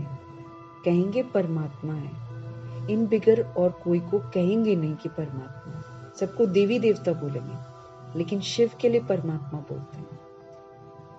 तो बोलो ये परमात्मा बाप है ना, उनको खुदा भी कहते हैं, अल्लाह भी कहते हैं, अक्सर करके परमपिता परमात्मा कहा जाता है। उनसे क्या मिलने का है किसी को कुछ पता नहीं, बस पूजा कर रहे हैं। भारत में शिव का नाम तो बहुत लेते हैं, शिव जयंती त्योहार भी मनाते हैं। कोई को भी समझाना बहुत सहज है। बाप भिन्न भिन्न प्रकार से समझाते तो बहुत रहते हैं।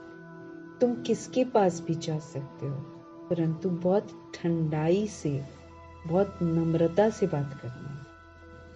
वो देह के भान से नहीं समझाना है। देह का भान फिर ना उसमें घमंड दिखाई देता कि आपको नहीं मालूम, हमको मालूम है, हम आपसे अच्छे, वो वाला चीज आ जाता है। हमको भी तो कुछ नहीं मालूम था, हम भी तो प्रभु से समझ रहे हैं। तो आत्मा समझकर समझना है और आत्मा को देखकर आत्मा को बताना है। इसीलिए बड़े ही ठंडाई से और बड़े ही नम्रता से बात करनी है, इन विशेषताओं को यूज करना है। तुम्हारा नाम तो भारत में बहुत फैला हुआ है, ब्रह्मा कुमार ब्रह्मा कुमारी तो फैला हुआ है। थोड़ी भी बात करेंगे तो झट समझ जाएंगे कि ये बीके हैं। गांव आदि तरफ तो बहुत इनोसेंट हैं, उनको उतना नहीं मालूम। तो मंदिरों में जाकर सर्विस करना बहुत इजी है। आओ तो हम तुमको शिव बाबा की जीवन कहानी सुनावे। तुम शिव की पूजा करते हो, उनसे क्या मांगते हो? हम तो आपको इनकी पूरी जीवन कहानी बता सकते हैं। दूसरे दिन फिर लक्ष्मी नारायण के मंदिर में जाओ, तुम्हारे अंदर में खुशी रहती है। फिर लक्ष्मी नारायण की बायोग्राफी बताओ। बच्चे चाहते हैं कि गांव में सर्विस करें, सबकी अपनी अपनी समझ है ना। बाप कहते हैं पहले पहले जाओ शिव बाबा के मंदिर में, फिर लक्ष्मी नारायण के मंदिर में जाकर पूछो कि इन्हों को ये लक्ष्मी नारायण का वर्षा कैसे मिला हुआ है, क्यों इनकी पूजा होती है, ये कैसे बनी है, ये कौन है। आओ तो हम आपको इन देवी देवताओं के 84 जन्मों की कहानी सुनाएं। गांव वालों को भी जगाना है। तुम जाकर प्यार से समझाएंगे। तुम आत्मा हो, आत्मा ही तो बात करती है, ये शरीर तो खत्म हो जाएगा। अब हम आत्माओं को पावन बनकर बाप के पास जाना है, ये मुझे याद रखना है हर समय।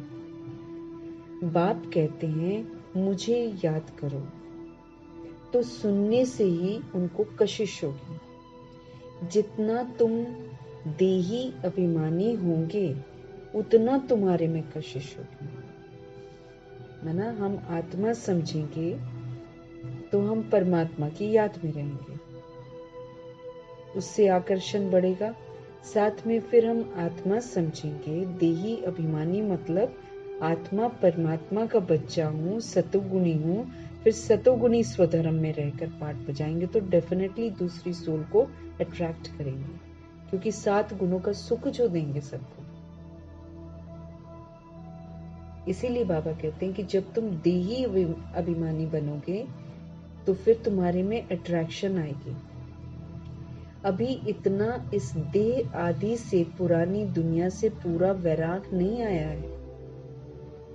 हमको देह से वैराग आना चाहिए। ये देह बदली हो जाएगी। हमको समझना है हर बात को।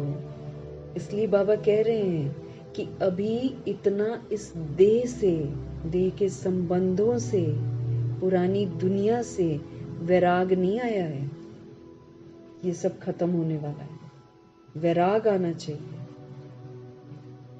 ये तो खत्म हो जाएगा भैया, जब तक इसके अंदर है फटाफट पुरुषार्थ कर ले पूरा का पूरा, नहीं तो कहीं के नहीं रहेंगे,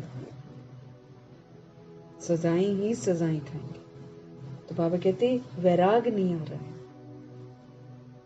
मम्मा बाबा को वैराग आ गया था, इसलिए उन्होंने देखा ही नहीं इन चीजों को। ये तो जानते हो, ये पुराना चोला है हमारा, ये आयरन एजेड चोला है।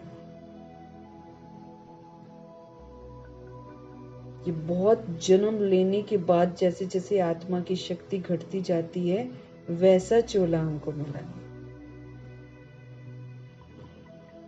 इसको तो छोड़ना है, इससे क्या अटैचमेंट रखनी है।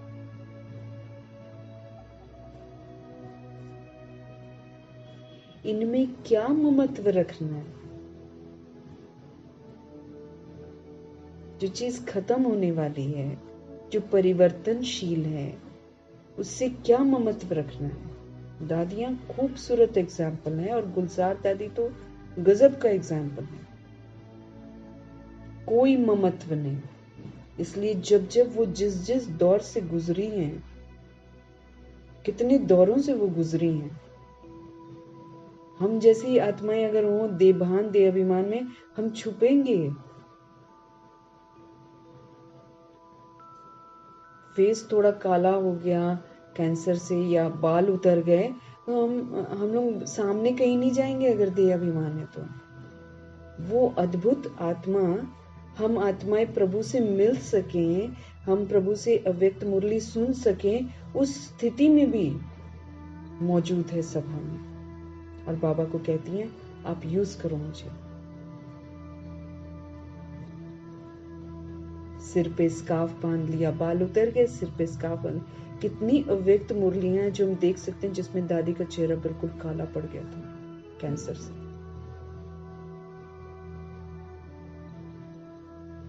देह को देखा उन्होंने, कोई ममत्व नहीं। बाबा आप यूज करो, ऐसे ही बोलती थी दादी हमेशा। वो है उनकी ब्यूटी कि हम बॉडी को देखेंगे, वो आत्मा की खूबसूरती देखो, अचल अडोल समाने की शक्ति, सहन शक्ति, सहयोग देने की शक्ति, विस्तार को सार करने की शक्ति, समेटने की शक्ति, ये सारी शक्तियों की खूबसूरती थी उनमें। तभी तो बाबा उस दिन बोल रहे थे ना, नहीं तो इतनी बड़ी सेवा नहीं हो सकती थी। इस आत्मा ने इतनी शक्ति जमा की हुई थी। बॉडी को देखेंगे क्या? वो आत्मा कितनी ब्यूटीफुल है, जो अपने शरीर का परवाह नहीं करके बाबा के लिए रथ बनकर बैठ जाती है, और दो शक्तियां उनको यूज करती हैं, शिव बाबा और ब्रह्मा माँ। कितनी पावरफुल है।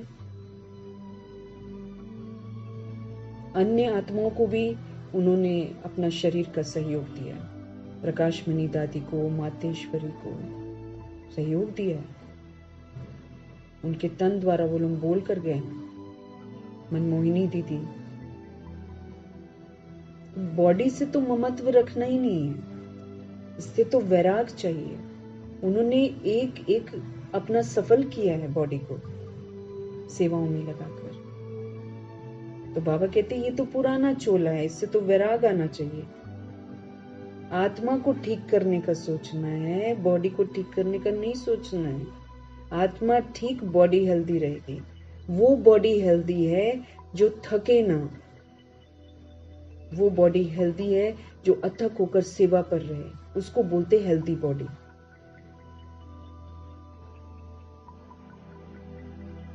अंदर में यही तात रहे कि अब हम आत्माएं पावन बनकर अपने घर जाएं। फिर ये भी दिल होती है, ऐसे बाबा को कैसे छोड़ें। ये भी है, हमको अच्छा बनना है, हमको सेवाओं पर रहना है, हमको सब कुछ करना है, लेकिन ये नहीं सोचना कि संगम योग जल्दी खत्म हो जाए, जल्दी खत्म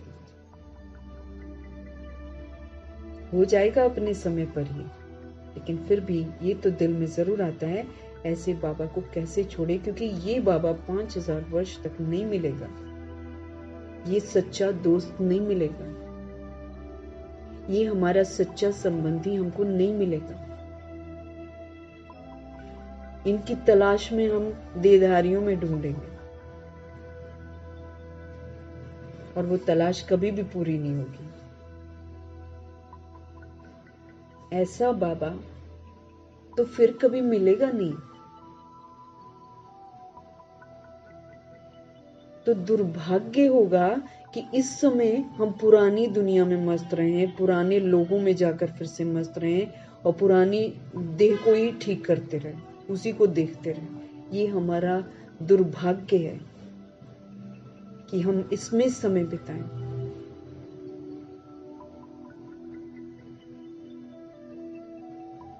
जबकि इससे कोई प्राप्ति नहीं होने वाली है।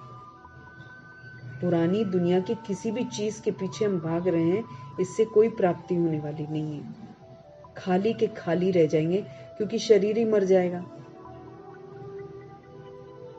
सोल से पूछा जाएगा ना, तुमने क्या कमाया, क्योंकि सोल ही तो शरीर लेकर पाठ बजाएगी, तो उसने भाग्य ही नहीं बनाया अपना। तो ऐसा बाबा तो फिर कभी मिलेगा नहीं। तो ऐसे ऐसे ख्याल करने से फिर बाबा याद आएगा, फिर अपना घर याद आएगा। अब हम घर जाते हैं। 84 जन्म पूरे हुए, भल दिन में अपना धंधा आदि करो, रोजी रोटी कमाओ, गृहस्थ व्यवहार में तो रहना है ना, घर का काम भी करना है,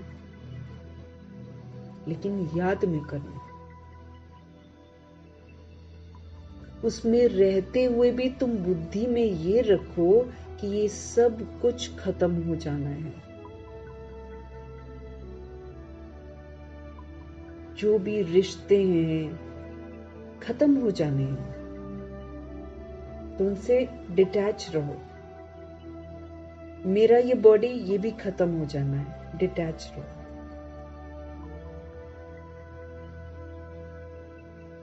सब कुछ करते हुए बुद्धि में ये जरूर रखना है, सब कुछ खत्म हो जाना है।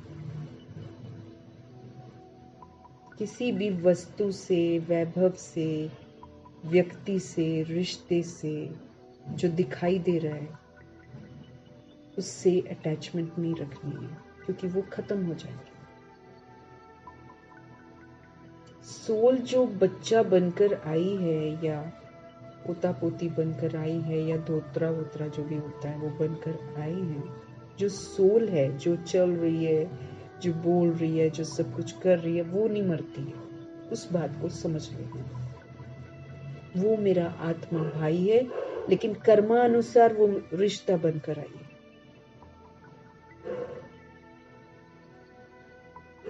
उसकी जो बॉडी दिखाई दे रही है, चाहे वो छोटी है, चाहे वो बड़ी है, चाहे वो जवान है, वो खत्म हो जाएगी। तैयार रहना। हो सकता है हम पहले शरीर छोड़ें, हो सकता है वो शरीर छोड़े। डिपेंड करता है हमारे अकाउंट के ऊपर, डिपेंड करता है हमारे पुरुषार्थ के ऊपर। उस समय आंसू ना आए, उस समय वो याद ना आए, उस समय उससे अटैचमेंट ना हो, इस बात के लिए हमको परिपक्व पहले से ही बन जाना है, अपने आप को पक्का कराना है। जो कुछ हम देख रहे हैं सब खत्म हो जाना है। अभी हमको वापस अपने घर जाना है। वहां से हम बिंदियां आई थी नीचे, एक भी चीज नहीं लाई थी, तो फिर नीचे से एक चीज भी ऊपर लेकर नहीं जा सकते। ऊपर से जब हम बिंदियां नीचे आई थी तो मेरे बुद्धि में नहीं था कि वो रिश्ता है, वो रिश्ता है, वो रिश्ता है, वो रिश्ता है, वो रिश्ता है, मेरा नाम ये है, मेरा लेबल ये है, कुछ नहीं था। नीचे से ऐसे ही समझ से सब कुछ खत्म करके फिर वापस जाना।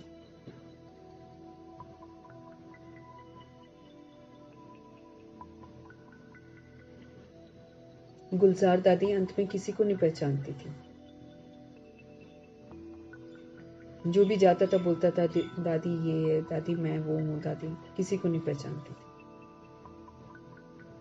भुला दिया सारा नाम रूप लेबल्स, सारे भुला दिए थे उन्होंने। मौन में ही चली गई थी, बोलती भी नहीं थी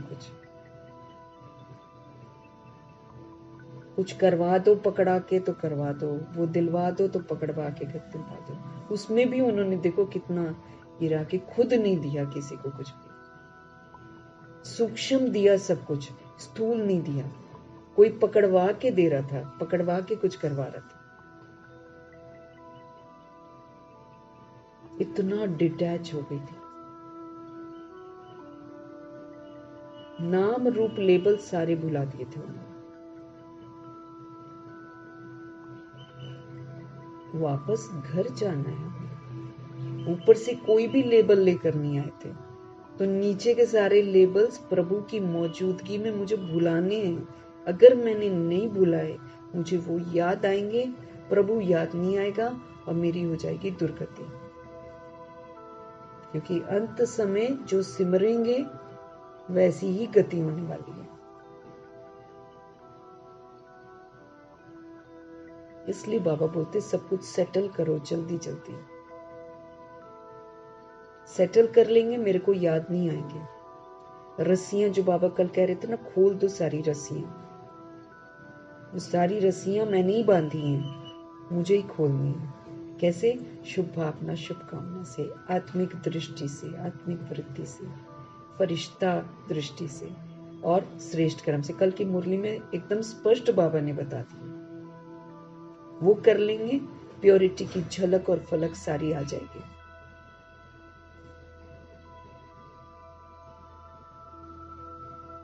बाप ने कहा है गृहस्थ व्यवहार में भी जरूर रहना, भाग नहीं सकते हम। कहाँ जाएंगे भागकर? भागकर तो फिर सन्यासी हो गए, हठ योगी हो गए। हम तो सभी गुनहगार हैं। वो तो एक पर इल्जाम लगाकर भाग जाते हैं। वो कहते हैं स्त्री नरक का द्वार है, इसलिए भागो घर से। बाबा कहते सभी नरक के द्वार हैं, क्योंकि सभी स्त्री भी बनते, पुरुष भी बनते हैं, सभी बनते हैं। आज जो पुरुष है वो पिछले जन्म में स्त्री था, स्त्री का चोला लिया हुआ था। आत्मा दोनों ही चोले लेती है, क्योंकि हिसाब किताब इसी विधि से चुकते होते हैं। अगर आदमी बनकर अत्याचार किया होएगा, है ना, किसी फीमेल पर, तो फीमेल बनकर भुगतेगा भी तो, इसलिए सब बनते हैं। तो सभी नरक के द्वार हैं। इसलिए घर से भागना नहीं है, गृहस्थ व्यवहार में जरूर रहना है, नहीं तो कहाँ जाएंगे। धंधा आदि करो, बुद्धि में ये याद रहे, ये तो सब कुछ विनाश होने का है। जब हम याद रखेंगे ना तो हम जरूरत से ज्यादा नहीं करेंगे, जितना जरूरी है उतना ही करेंगे।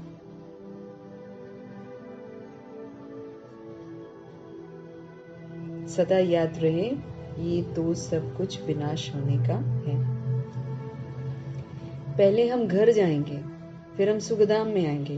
तो मेरे को तो कमाना है, कितने न काम है हमारे सिर पे, उसको हम कलयुग में घूमने में लगाएंगे तो काम कब करेंगे। सर्वगुणों से संपन्न कब बनेंगे, संपूर्ण निर्विकारी कब बनेंगे, मर्यादा पुरुषोत्तम कब बनेंगे, 16 कला संपूर्ण कब बनेंगे। बनेंगे नहीं तो सुखधाम में आएंगे कहां से। फिर वही प्रजा, दास दासी, डंडे, मार, बराती, ऐसे बराती बनकर जाएंगे, मार खा खा के। बाबा का प्यार नहीं मिलेगा। जो भी हमको टाइम मिले, हमें तो वेस्ट ही नहीं करना है टाइम। अगर धंधाधोरी करते हैं तब भी याद रखना सब खत्म होने वाला है। तो अपने आप ज्यादा पैसा कमाने का ध्यान नहीं रहेगा, क्योंकि जितना कमाने में टाइम जा रहा है उतना पुरुषार्थ का कट हो रहा है, पैसा पड़ा का पड़ा रह जाएगा और उस समय दिखाई देगा, अरे मैंने तो ये भी नहीं किया, मैंने तो ये भी नहीं किया, मैंने तो ये भी नहीं किया।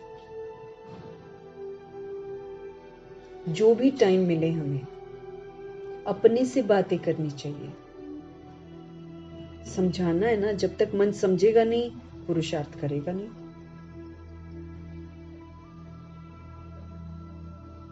बहुत टाइम है बाबा कहते हैं, कहेंगे टाइम नहीं है, टाइम नहीं है। व्यर्थ में कितना टाइम वेस्ट कर रहे हैं, दिखाई नहीं दे रहा है। वो करने को नहीं कहा है बाबा ने जो कर रहे हैं।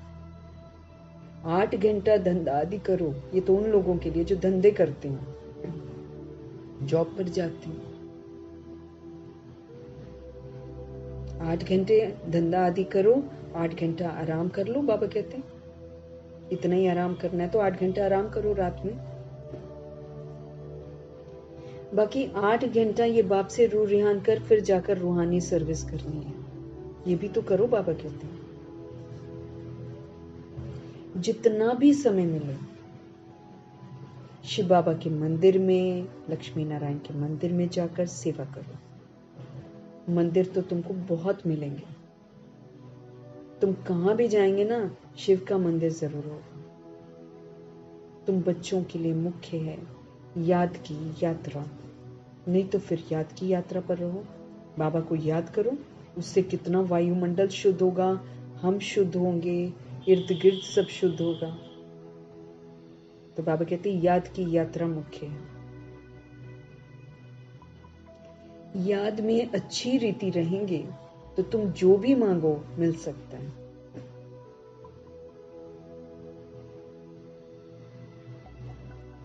याद में अच्छी रीति रहेंगे तो तुम जो भी मांगो मिल सकता है। प्रकृति दासी बन जाती है, उनकी शक्ल आदि भी ऐसी खींचने वाली रहती है, कुछ भी मांगने की जरूरत ही नहीं। याद में रहो, मन ही नहीं करेगा कुछ मांगने का, क्योंकि याद से इतना प्रभु सुकून मिलेगा कि सब तुच्छ लगेगा।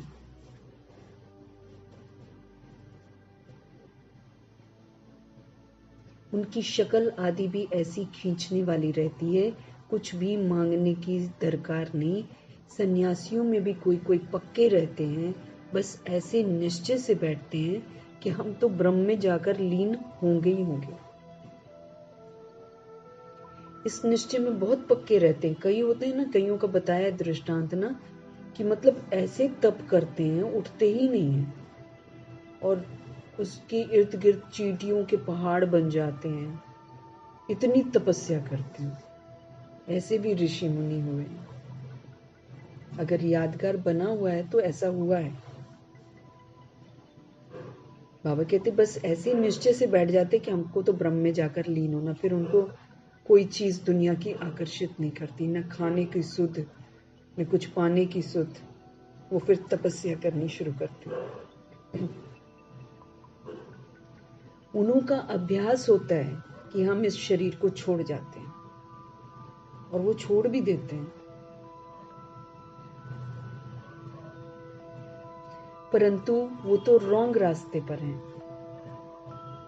बड़ी मेहनत करते हैं ब्रह्म में लीन होने के, लेकिन लीन थोड़ी हो सकते हैं, इसलिए रॉन्ग रास्ता है।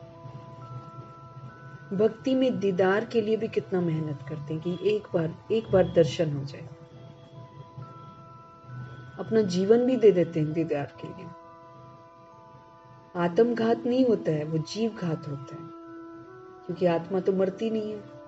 आत्मा का घात तो तब होता है जब वो विकारों में जाती है, और वो घात से उसकी शक्ति घटती है, मरती नहीं है वो कभी भी। इसलिए आत्मघात नहीं होता है, जीव घात होता है। अब जितने लोग सुइसाइड करते हैं वो क्या करते हैं? बॉडी को मारते हैं, सोल थोड़ी मरती है। सोल फिर भटकती है। आत्मा तो है ही वो जाकर दूसरा जीवन अर्थात शरीर ले लेती है। तो तुम बच्चे सर्विस का अच्छी रीति शौक रखो तो बाप भी याद आवे। यहाँ भी मंदिर आदि बहुत है। तुम योग में पूरा रहकर किसको कुछ भी कहेंगे ना तो कोई विचार नहीं आएगा, ध्यान से सुनेंगे। बस याद का जौहर बीच में जरूर चाहिए, वो नहीं होता ना तब लोग सुनते नहीं है। योग वाले का तीर पूरा लगेगा। तुम बहुत सर्विस कर सकते हो, कोशिश करके देखो, परंतु पहले अपने अंदर को देखना है कि हमारे में कोई भी माया का भूत तो नहीं है। दे अभिमान न हो, एक्सपेक्टेशंस न हो, क्रोध न हो, लोभ न हो, मोह न हो, अहंकार न हो, ईर्ष्या न हो, द्वेष न हो। ये माया के भूत हैं। माया के भूत वाले थोड़ी सक्सेस हो सकते हैं। सेवा तो बाबा कहते बहुत है, सेवा बहुत करने की है,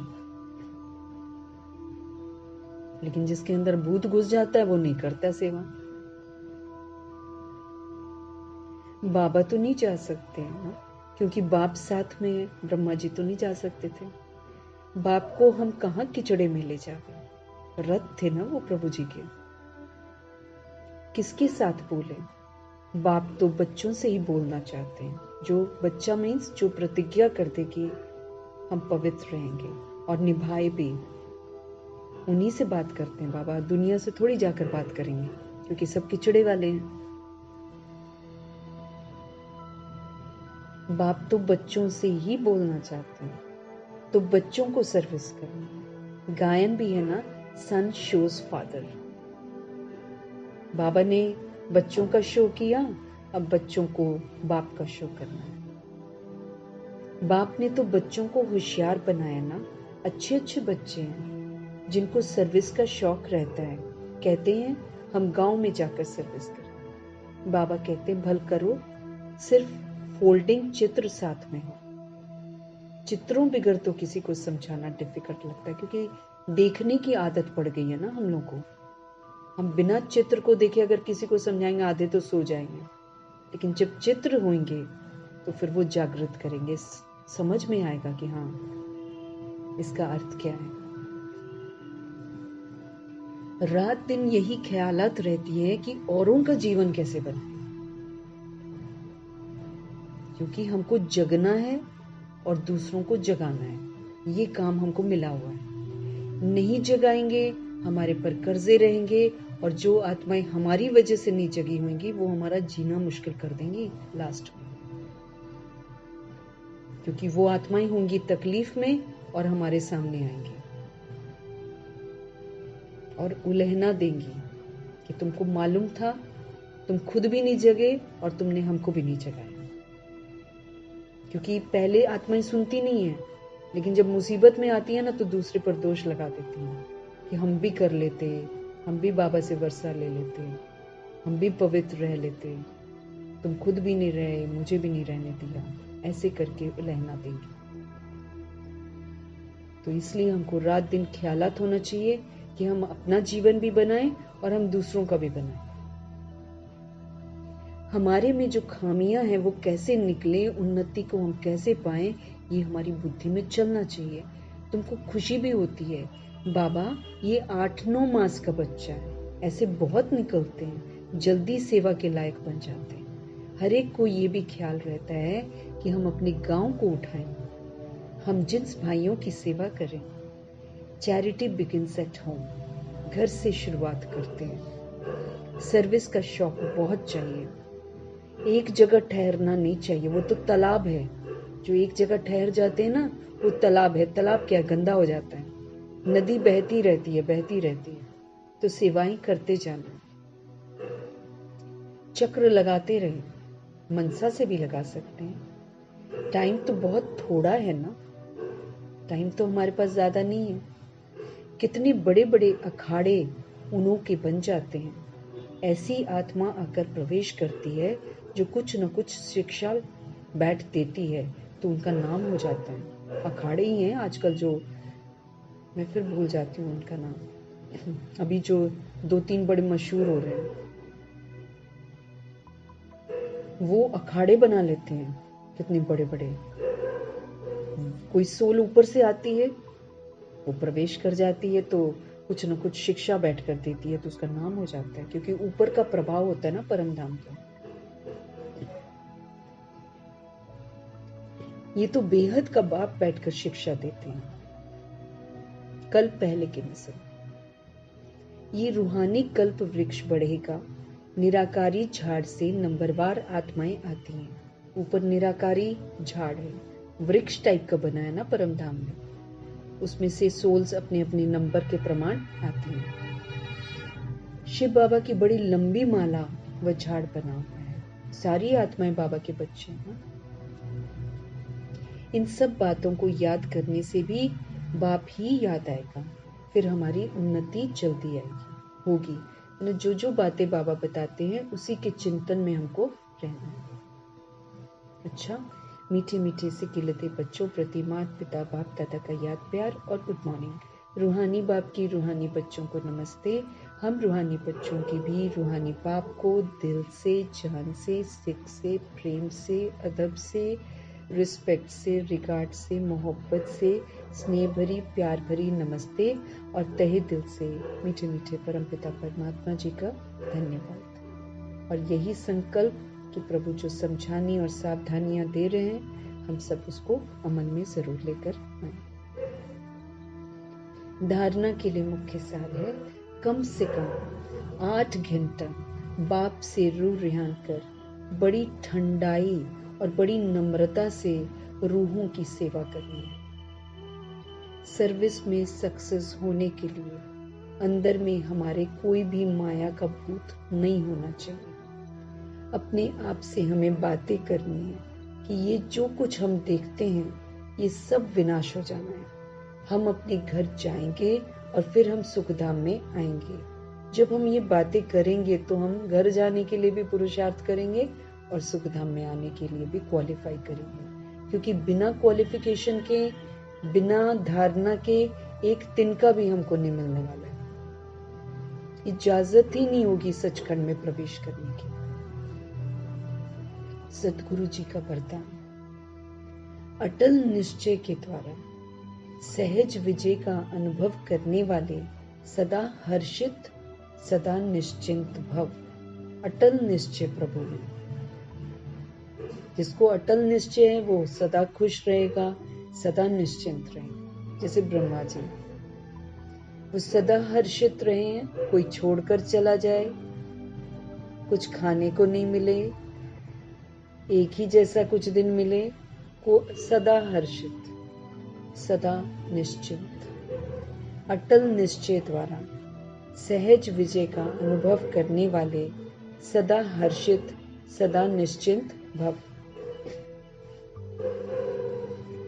निश्चय की निशानी है सहज विजय, क्योंकि जिसको प्रभु में निश्चय होगा वो प्रभु की श्रीमत पर चलेगा, और जो प्रभु की श्रीमत पर चलेगा वो विजयी बन जाएगा। इजी विजय, मेहनत भी नहीं करनी पड़ेगी।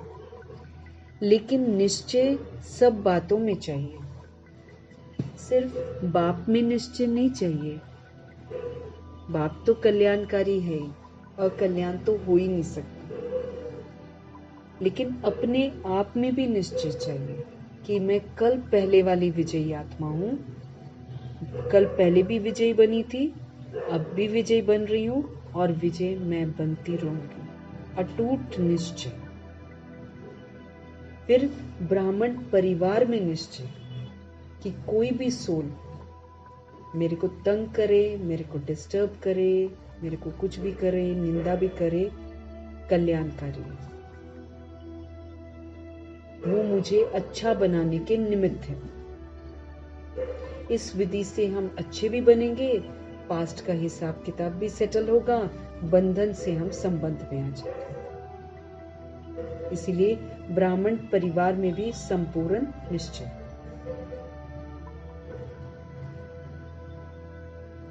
ड्रामा के हर दृश्य में संपूर्ण निश्चय, सब कल्याणकारी,